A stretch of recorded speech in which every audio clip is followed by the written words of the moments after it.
Today's presentation. In today's session, we will proceed to the fourth requisite, contentment, which completes the preparatory training of a bhikkhu, fostering essential qualities for his journey towards enlightenment. Just to recap, the first three requisites were moral discipline, sense restraint, and mindfulness and clear comprehension. Let's begin by reviewing the key discussion points. This presentation is divided into two parts. The first section focuses on the sutta, explaining it through vivid similes and exploring the fruits of contentment for a recluse. In the second part, we will discuss why Lord Buddha regards contentment as the greatest wealth. And we will then consider these teachings from the perspective of a lay practitioner. Though it is a very brief sutta and seems pretty straightforward, it carries profound implications for both recluses and householders like us. I will first read the sutta. And how, great king, is the bhikkhu content? Herein, great king, a bhikkhu is content with robes to protect his body and alms food to sustain his belly. Wherever he goes, he sets out, taking only his requisites along with him, just as a bird, wherever it goes, flies with its wings as its only burden. In the same way, a bhikkhu is content with robes to protect his body and alms food to sustain his belly. Wherever he goes, he sets out, taking only his requisites along with him. In this way, great king, the bhikkhu is content. Now, the phrase, just as a bird carries only its wings as its burden wherever it flies, serves as a powerful simile that beautifully illustrates a bhikkhu's contentment. We'll explore this in more detail shortly, but first, let's review the essential requisites for a monk or nun. A bhikkhu's four requisites: robes to protect the body, alms food to sustain the belly, a dwelling for his security, and some medicine for the illness. The overall meaning of this is that a monk or nun who is content with the bare essentials is free from the mental burdens of desire and attachment. The commentary further explains that a bhikkhu should be content with whatever type of robe or food he gets. There is a provision of exchange among bhikkhus if the robe or food doesn't suit the body of a particular bhikkhu. But this kind of contentment allows a monk or nun to focus fully on spiritual development. And such contentment is seen as a hallmark of the recluse life, a quality that supports his journey towards enlightenment. Let's read the simile now. Just as a bird, wherever it goes, flies with its wings as its only burden. Lord Buddha uses the simile of birds to demonstrate detachment and contentment in a bhikkhu's life. When the birds learn that in such region there is a tree with ripened fruits, they come from all directions to eat those fruits, picking and tearing at them with their claws, wings, and beaks. Now, it never occurs to them that this is for today's meal or that is for tomorrow's meal. And when the fruits are finished, they do not set up a guard around that tree. Nor do they set up a feather or claw mark or beak mark there. Rather, they just lose their concern for that tree, and each bird goes in whatever direction it wishes, flying off with its wings as the only burden. In the same way, the bhikkhu sets out wherever he wishes, without attachment and without concern. And hence, Lord Buddha has said that he sets out taking only his requisites along with him. So, like a bird doesn't worry about saving food for later or guarding the tree, a bhikkhu lives without attachment to material things or specific places, and he moves freely, taking only his basic necessities with him, and is not burdened by any possessions or desires. There's another simile in the commentary section, and a very powerful one. It says that a bhikkhu is like an arrow released from the bow, and has no attachment or bondage to my monastery, my cell, or my attendant. Now, in a sense, this statement highlights the ideal state of a bhikkhu as one who does not have any attachment or bondage. When an arrow is shot from a bow, it propels forward with great force and direction. And this image symbolizes the bhikkhu's journey towards liberation and enlightenment. Like the arrow moves very swiftly and directly towards its target, the bhikkhu is on a focused path to spiritual awakening. By comparing a bhikkhu to an arrow released from a bow, it conveys the idea of purposeful movement towards enlightenment, and encourages a lifestyle that prioritizes spiritual freedom over material possession. Actually, this metaphor serves as an inspiration for both monastics and lay practitioners like us, urging us to cultivate a mindset of detachment to achieve a deeper understanding of themselves and their spiritual path. So this brings us to the sixth fruit of the recluseship.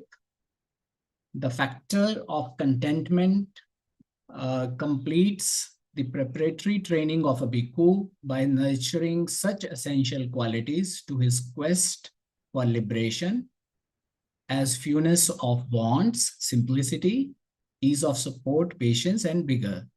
One of the four requisites for one who aims at reaching the higher fruits of recluseship. And the fruits, to sum it up, the fruits that one can, that a contented person can get is that he'll be free from agitation and restlessness. A contented person will have no attachment or bondage, even to the four requisite that Lord Buddha has defined for a bhikkhu, that is the robes and alms food and so on and so forth.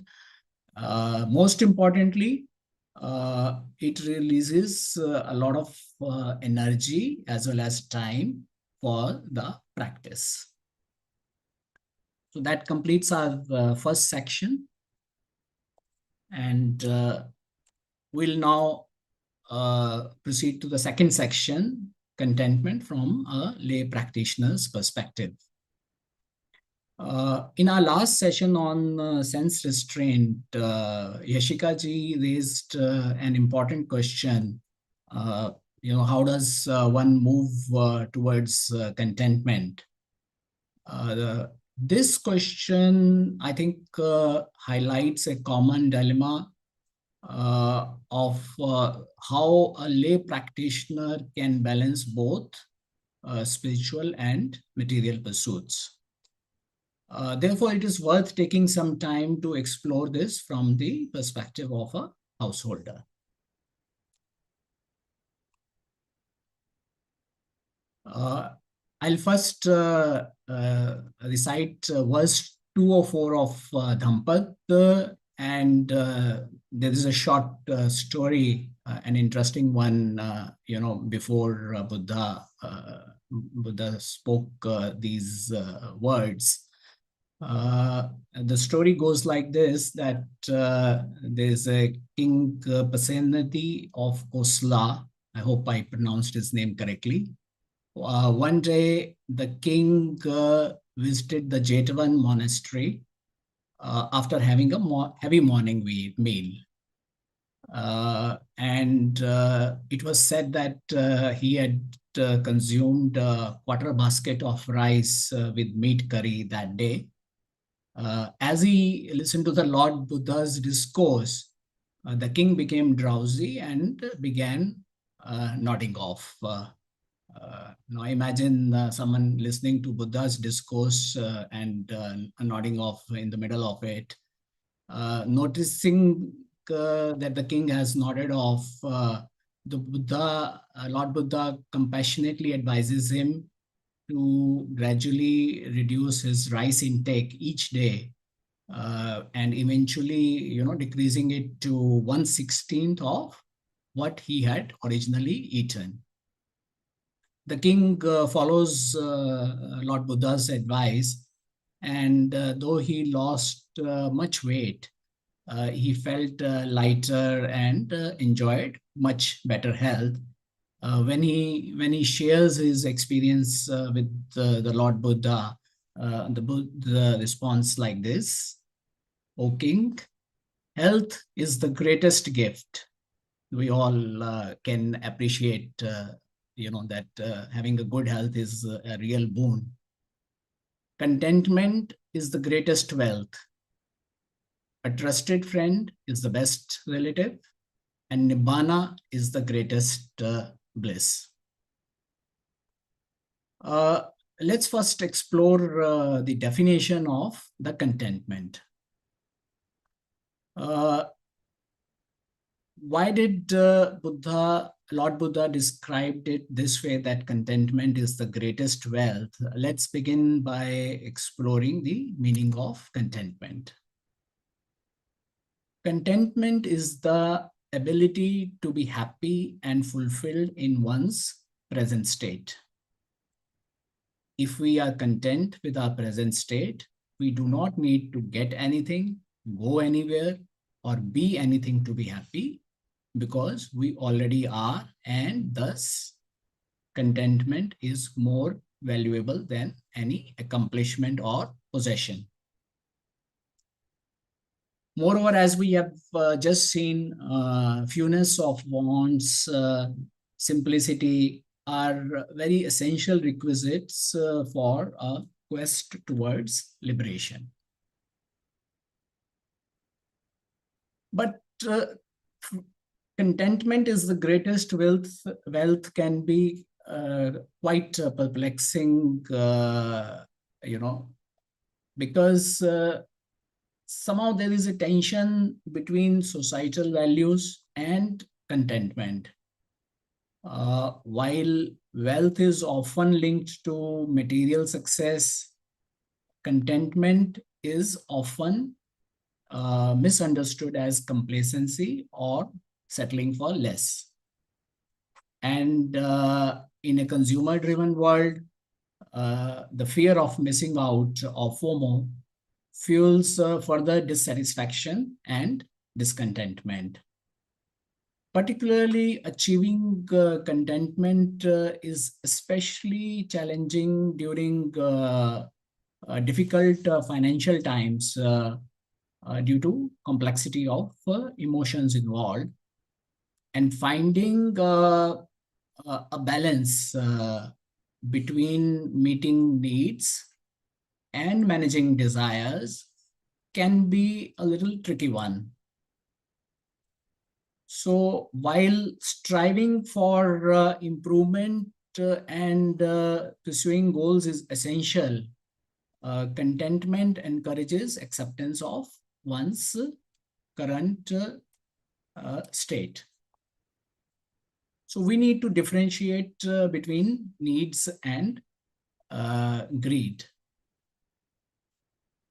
The key idea here is that while our basic needs are finite and essential for survival, the greed is insatiable, driving a constant desire for "Ye dil mange more." Remember that famous Pepsi Cola tagline during the early 90s. Material needs like food, shelter, and healthcare are necessary, and auxiliary or additional needs like education and entertainment also play a role in a fulfilling life. The challenge, real challenge lies in navigating a material culture without being overwhelmed by it, as we often fail to notice when our wants start to feel like needs.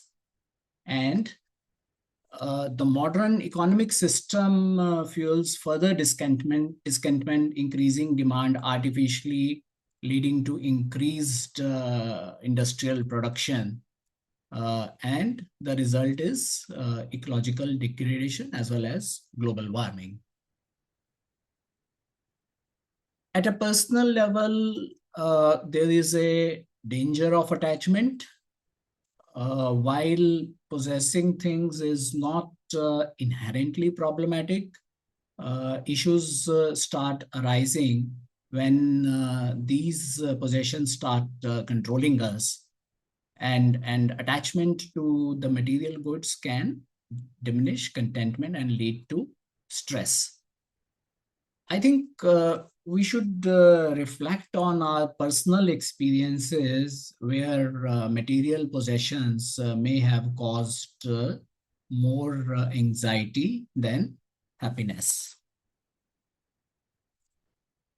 So if there is a lack of contentment or discontentment, let's do some reflection and consider some factors contributing to lack of contentment. The first one is focusing on wants instead of needs, and this can lead to dissatisfaction. Comparing ourselves to others can foster feeling of inadequacy. Dissatisfaction with our present state can prevent appreciation of what we already have. The fear of future creates anxiety. And the sudden changes in our financial circumstances can also disrupt our happiness. And together, I think these factors highlight the internal and external barriers that can hinder our ability to feel content. And how do we overcome lack of contentment? Firstly, I think we should recognize that that a lack of contentment is a mental state rather than a fixed condition. The mindfulness plays a crucial role in identifying this mindset, while detachment from the cycle of craving is essential for overcoming it. We as the practitioners and on the path should address this issue promptly. And fortunately, we already have practices in place to help achieve contentment. Some thoughts on finding the balance. no doubt, finding the balance between striving for improvement and being content with the present can be challenging, uh, especially for lay practitioners who are involved in both material and spiritual aspects of life. However, it is possible to navigate this balance, and I have listed some pointers on how a practitioner can find this tricky balance. We can start with defining our core values and priorities. Try and understand what matters most to us. We can set intentional goals without any external pressures, and also differentiate between goals and desires. We can strive to meet our needs and achieve meaningful goals. But I think we should avoid getting caught up in the endless pursuit of more wealth, more status, more recognition. Uh, Contentment certainly doesn't mean giving up on improvement. It means being at peace with my current situation while working towards growth. And periodically reflection of whether our pursuits are leading to stress and dissatisfaction can also help us find the balance. Most importantly, we need to embrace impermanence, recognizing that everything is changing constantly, and it can help us remain content in the moment. Further, to cultivate contentment, it is important to set healthy boundaries around ambition and recognize when to stop pursuing opportunities. Practicing non-attachment to outcomes can also help enhance contentment. Incorporating gratitude helps shift focus from what is lacking to what we already have, fostering a sense of abundance. And the middle path. Middle path in Buddhism emphasizes moderation, encouraging us to avoid extremes of overindulgence and excessive austerity. So we should strive for balance in our goals, continue to pursue aspirations, but without allowing stress or dissatisfaction to take over. To sum up the second section of this presentation, I would say that contentment is often misunderstood in our society, as we are more focused on material wealth. The factors like prioritizing wants over needs, social comparison, and the fear of the future can lead to lack of contentment, or even worse, discontentment. And if we recognize that discontentment is a mental state, mindfulness can help cultivate balance.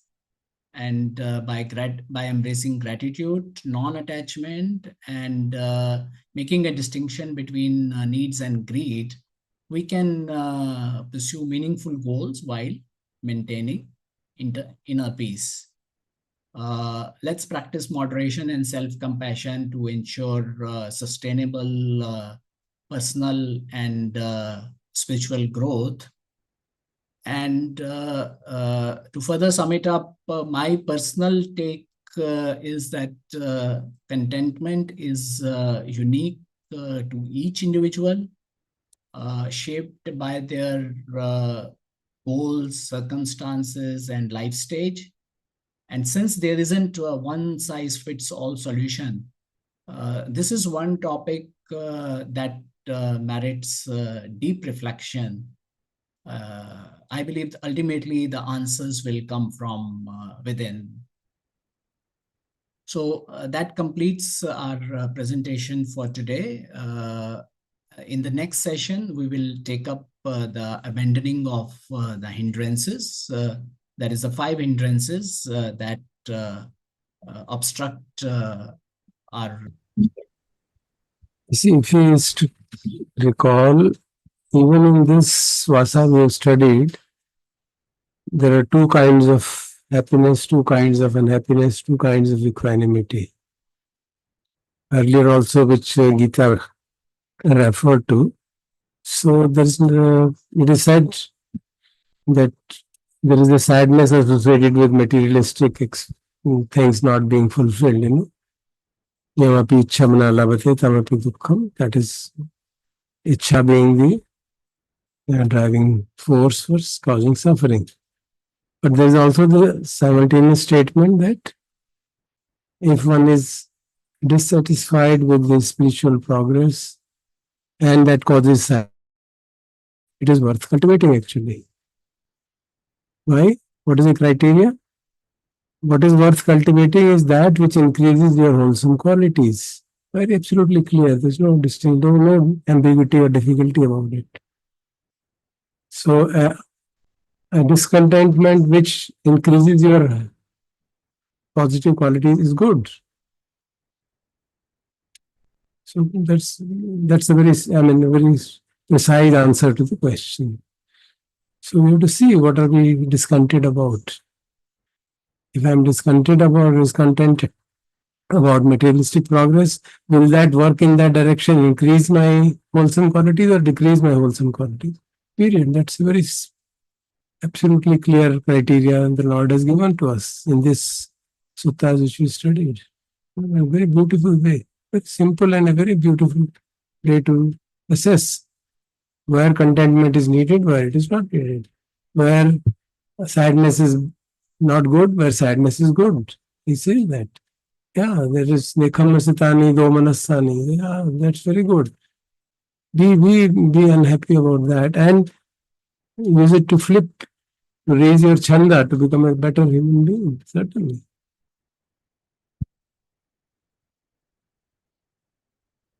So I think that should make it clear what exactly are the domains of contentment and what are the domains of where exactly it intersects with our spiritual progress. Thank you. Thank you very much. Thank you. Thank you, sir. Thank you so much.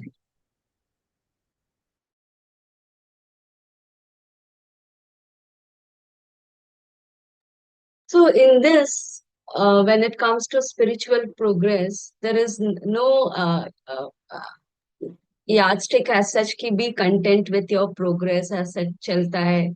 So one need to keep on making progress and make efforts to move further and review it as such very periodically and reflect on it. Is it like, is this what you're doing or how you're progressing? Can you improve it better? Is this what you're trying to say, sir, right? Continuously keep reviewing it has and reflect on it. Like, where is it taking and what is. This has been also discussed. Factors of success or 4 factors of success. Remember? The chanda, virya, and vimamsa. Chitta and vimamsa. Virya, we had chanda, virya, chitta, and vimamsa. Vimamsa is the review, practice, checking up whether we are going in the direction or not. Yesterday, you also mentioned, you see, the samadhi, samavayamo, samasati. They go in a circle. What does it mean? Samadhi sets up what you want to do. Samavirya does the job, and samasati checks. That sati is meant for that purpose, to check what we are doing. Are we following samadhi or we have gone astray? And on the way, we got sidetracked and digressed to something else. So the teaching is absolutely clear. There's no ambiguity whatsoever. We should be rest assured that there's no ambiguity on these issues. Very clear. Especially when you say, whatever you do, leave aside spiritual, material, anything. Whatever you do, is it increasing your wholesome qualities? Period. That's a very good check. No distinction between anything. So if we keep that as a criteria, and we have the aspiration of spiritual aspiration, we're not going to forget it. At least the good present here is not going to forget it. So we don't have to worry about material spiritual. Whatever we do, if it increases our positive qualities, wholesome mental states, it is for our spiritual progress, whether it is doing a materialistic work or whether you're doing so-called spiritual work. It doesn't matter. If anything increases our wholesome qualities, very good. Please let us continue on that. So, because I was just thinking the way things are going for me right now. So, I was just thinking because it keeps changing. In one direction, there is a lot of virya to do something. In one direction, there is no much of effort. Like, it keeps fluctuating. Obviously, you need that balance. And to strike that balance is a very difficult thing. It is depending upon each person's requirement and the conditions and circumstances. So I was just thinking on that. Like, then you are unhappy with whatever you have progressed, and you feel like you have come back to one, the base again. Then you will move up. So it is just keep on flipping here and there. So there is no continuity in that uh, aspect also, whether it comes to materialistic, so it is very clear, it's seen, there is an ups and downs and fluctuating. Even in the spiritual path, it keeps fluctuating and it goes ups and down. So there is no consistency there also, is what I was trying to, I'm not talking about the consistency in the sense, in terms of the progress as such, like, you're just flipping back and going up and down and moving. Progress is never like a straight line like this. It's always like this. So Yeah, so then you get discontent in that way, like, what is happening. that is lack of panya. You have to understand that. You have to understand it. That all our mental states are impermanent. Permanent, that's true. Understand that. They are impermanent, of course. Till such time as we make a breakthrough, the things are going to fluctuate, of course. So So what how do we we do, know when is the breakthrough? listen, you'll know it because then you will not be the problem. You will not ask the question at all. Then you will not ask the question. That is a simple criteria. No big deal. If a breakthrough has been made, no questions will be asked. You have known the path. That is the meaning of breakthrough. You have known the path thoroughly. You have complete faith in Buddha, Dhamma, and Sangha. Dhamma is the crucial thing. Complete faith in Dhamma will come only when I have experienced it thoroughly. And there's no doubt whatsoever. I still have doubt about teaching about this, then No, no, that is the point. Which means if my mind goes on going through huge surges up and down, I should reflect deeply. What exactly is happening? Why is it going through deep?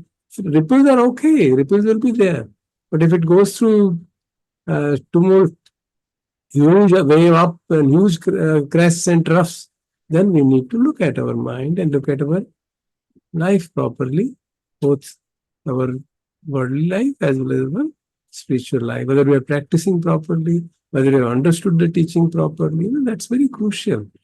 We often get so much caught up in so-called quote unquote practice that we forget it should be based on teaching, and that fundamentals of teaching should be clear.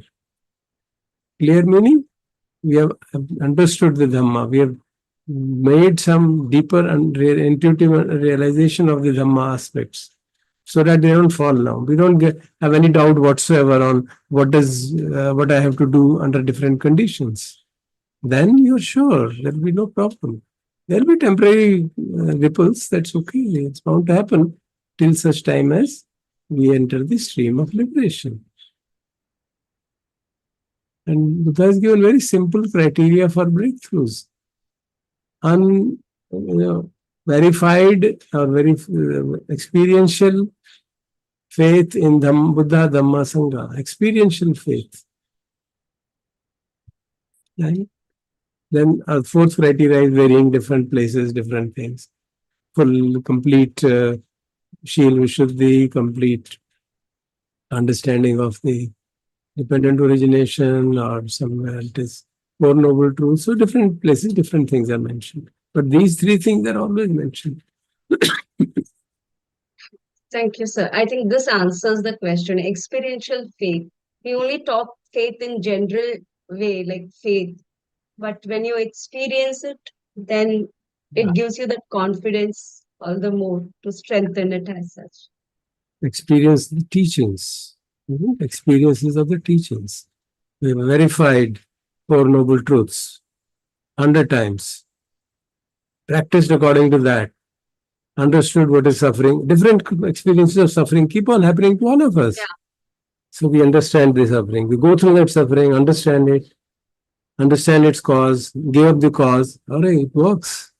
And you do it again and again and again. Or you follow dependent origination. You see, oh, this is the suffering. Trace it back.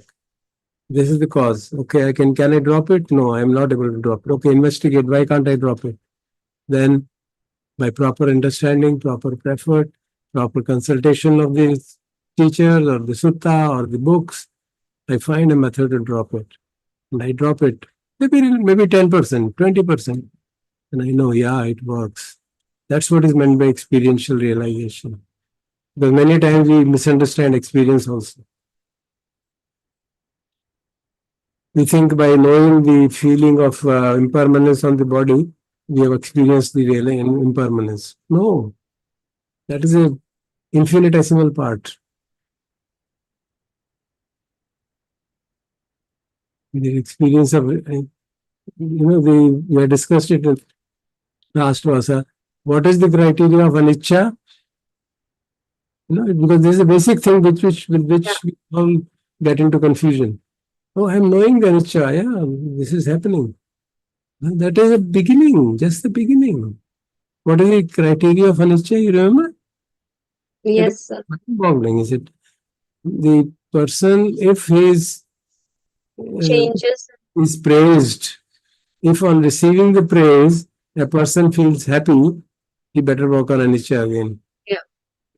I'm just paraphrasing. I don't exactly remember the words. He actually says, on receiving praise, a person should withdraw and feel sad. Or the word was actually, just as a एक वो क्या कहते हैं उसको, घृणा करता है, सिकुड़ जाता है. मुर्गे का पंख को अगर आग में रखते तो सिकुड़ जाता है, तो उसी तरह से on being praised, one should recoil back from it. Then he has understood anicca. If he's not, and he still needs to work. He doesn't say it's bad or something, he needs to work further. So see the criteria of that. See the criteria of anicca. So we should keep those, those teachings are actually pointers for us, constant reminders, the direction in which we have to work. So that is what is meant by developing faith in Saddha in Dhamma. Saddha in Dhamma means you verify each and everything which we studied. So when we talk of Dhan, our Nikhil keeps on chanting many times for us. Saat tarah ke dhan hai. Saddha dhana, shira dhana, hiriyo tapiyam dhana. Sutta dhanam se tyago che, panya che satamam dhanam. That is the wealth. Totally different from our conventional understanding of wealth, isn't it? What a wonderful thing. Here, instead of contentment, he has taken a text level. Chago, tyag karna, wo wealth hai. Not only contentment, he's gone one step ahead now. Chago chahe त्याग करना है छठा धन, वो तभी होगा जब containment होगी, उसकी इस लेवल तो होगी कि आप उसको त्याग भी कर सकते हैं. You can be happy with giving it up. So that is the levels of understanding which we have developed over the years by studying suttas, by in the various vasas. Let us recall them, keep them in our mind constantly. Whatever is applicable to us, whatever hits us, whatever strikes us, and then keep on verifying it again and again and again. तो फिर हमारे को सच्ची श्रद्धा धम्म में जागेगी। फिर धम्म में जागेगी तो बुद्ध में जागेगी, क्योंकि वो वही तो उन्नत सिखा रहे हैं हमको। और फिर उस संघ में जागेगी जहाँ पे हम इसको सीख रहे हैं, जहाँ हम जिस किसी भिक्षु संघ से, लोगों से जो जो सीखा है हमने, उस सब के प्रति श्रद्धा जागेगी। Then we'll be confident. Yes, no worry. Okay, Thank you, sir. thank you very much. So over to Bante ji for conclusion. Okay, very good. और खासकर की सुनील जी को, आई थिंक आज सुबह was a very good object lesson in a crisp to the point teaching, presentation, communication. So very nice, Sunil ji. Thank you for setting a very robust example.